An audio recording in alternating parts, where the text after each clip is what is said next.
ايجابي ويكون انعكاس سلبي. الطفله هذه لما تتزوج 12 سنه اكيد حتتعرض للعنف، سواء عنف لفظي، سواء عنف جسدي، سواء عنف جنسي كمان، لان لسه هي مش فاهمه حاجه، مش عارفه ايش معناه الزواج هذا. هي تحمل طفل مش عارفه ايش معناه الطفل هذا في احشائها، كيف ممكن تعاني من مضاعفات.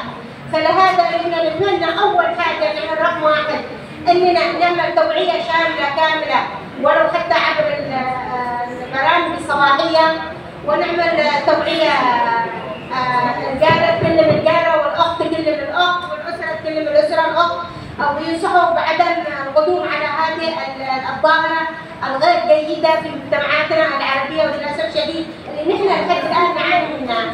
ومن الناحيه الاجتماعيه انتم تتصوروا البنت اللي بتتزوج 12 او 16 سنه، يعني خلاص مستقبلها انتهى.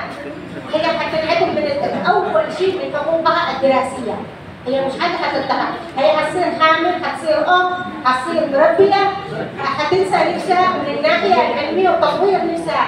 يعني نحن بدل ما نطور مجتمعاتنا للاعلى ونرتقي فيها، حنصير ناس متدينين متخلفين الزمن اللي نحن مشينا منه. هذه الفتاه حقها حينعدم انها ما عادش راح تواصل يعني مجالها العلمي، ولا حيكون هناك اي تطور، وبالتالي التربيه غير سليمه للاطفال، وممكن يكون سوء سلوك للاطفال.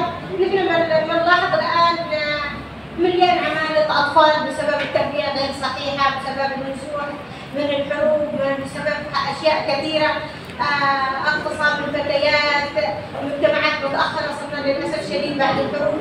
ولكن نحن الاهالي، نحن الناس المثقفين، نحن الامهات المثقفات، الطبيبات، المهندسات، الصحفيات، التربويات، لازم نحارب هذه الظاهره ونجعل الفتاه ترتقي بنفسها بدل ما تتزوج وتتزوج بالسن الغير مناسب. بالنسبه في شيء اللي اكيد دول كثيره تعرف انه هو الفقر. الان الفقر لو سمحتوا ممكن تسمعوا، لو سمحتوا معلش او يعني لو مش كلامي مش داعي اني لانه انا عارفه ممكن هنا يكون في حد عنده معلومات اكثر مني، ممكن يكون ناس مثقفين، بس طالما انا حكيت يعني اعمل المحاضره هذه اتمنى. الفقر المطغى هو السبب الرئيسي لزواج القاصرات.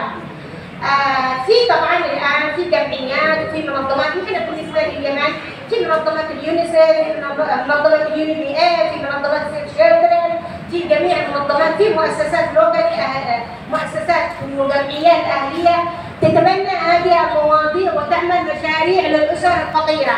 مثلا تروح للاسر الفقيره اللي اب لديه 6 أو 7 بنات.